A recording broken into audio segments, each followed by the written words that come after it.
अल्लाहुम्मा सल्ली अला मोहम्मद व आले मोहम्मद वज्जल फ़रजहुम मौलाना दूहिम बेशुमार लानत। तो आज कारवान शाशम सब्ज़वार शहज़ादा यासिर नासिर की ज़ियारत पर मौजूद है सादात होम टीवी के साथ। तो आज पहले तो गदीर का दिन है, तो तमाम मोमिनीन व मोमनात को गदीर मुबारक कहते हैं। पहले मैं गदीर का कुछ इंट्रोडक्शन देना चाहता हूँ कि गदीर वाक़या कैसे हुआ। तो जब हज़रत मोहम्मद सल्लल्लाहु अलैहि वसल्लम और उनके सहाबा इकराम अपने हज से वापसी कर रहे थे, तो खुम्मे गदीर पे रसूल पाक ने मौला इमाम अली इब्न अबी तालिब का हाथ बुलंद करके फरमाया, मन कुंतु मौला फ़हाज़ा अलीयुन मौला।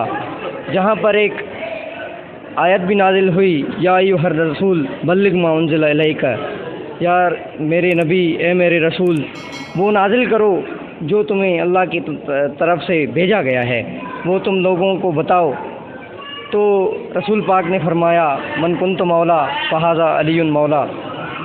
तो आज जैसे कि हम मौजूद हैं शहज़ादा यासिर नासिर पे, तो इन दोनों शहज़ादों का थोड़ा सा इंट्रोडक्शन देना चाहूँगा मैं कि ये शहज़ादा यासिर नासिर मौला के दोनों भाई हैं, जिनके लिए लिखा गया है कि जब मौला इमाम रज़ा ने हिजरत की मशहद की तरफ, तो मौला के बाद मौला के काफ़ी सहाबा, मौला के बहन भाई हिजरत करते हुए आए। जैसे मासूमा कुम के लिए लिखा गया है कि वो भी हिजरत करके मासूमा कुम में पहुंची।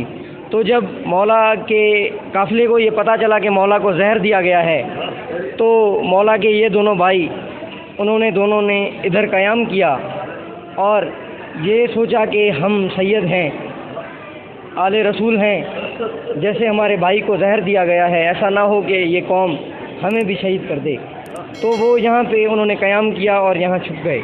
मगर मामून रशीद को इनका पता मिल गया कि ये मौला के दो भाई यहाँ पे क़याम कर चुके हैं। तो मामून रशीद ने मौला के इन दोनों भाइयों को यहाँ शहीद करवा दिया और उनके बाद उनके मानने वालों ने यहाँ उनकी मज़ारें बनाई। जो भी ज़ायरीन यहाँ पे आते हैं, सबसे पहले तो यहाँ आकर उन्हें इज़्न दखूल पढ़ना चाहिए।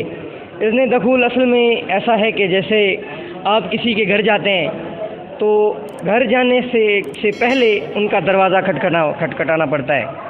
वो हर किसी की अपनी मर्ज़ी है, अपना किरदार है कि भाई दरवाज़ा वो खटखटाता है कि ऐसे अंदर घुस जाता है।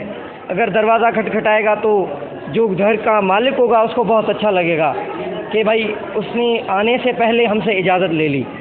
इज़्न दखूल ऐसी ही मानंद है कि जब आप आएँ तो इज़्न दखूल पढ़ें। इज़्न दखूल आप, अगर आपको मिसाल की बात, कोई लोग हैं जिनको कुरान पाक पढ़ना नहीं आता, अरबी पढ़ना नहीं आती, तो वो अपनी लैंग्वेज में भी इज़्न दखूल पढ़ सकते हैं कि ए मेरे मौला, ए वलीउल्लाह, मुझे इजाज़त दें कि मैं आपके बच्चों की ज़ियारत कर सकूँ।